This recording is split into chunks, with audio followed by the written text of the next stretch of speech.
Good day, Kuya Romel Toronto viewers. We are now here at Our Lady of Fatima Shrine in Buffalo, USA. It's a Catholic shrine.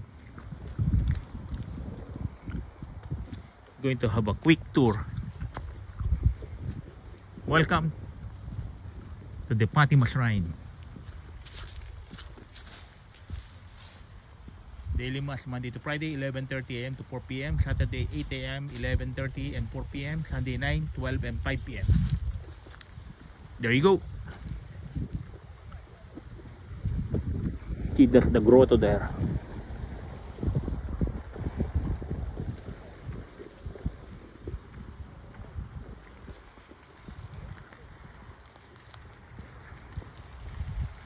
And these are all the rebulto of different saints, Catholic religion standing.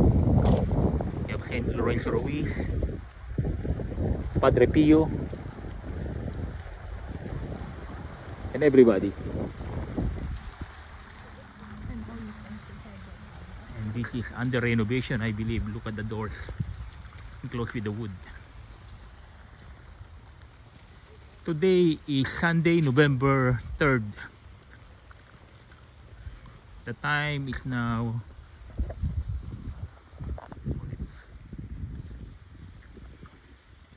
1:44 in the afternoon. Sunday, Eastern Standard Time in North America. We are now here in the vicinity of Buffalo, New York, USA.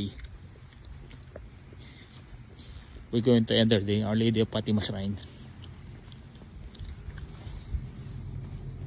1917 it was founded.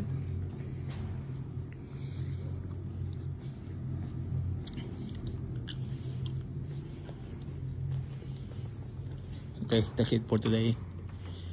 I'll stop for now and pray, and then chat with you later. Okay, thank you for watching. Bye for now.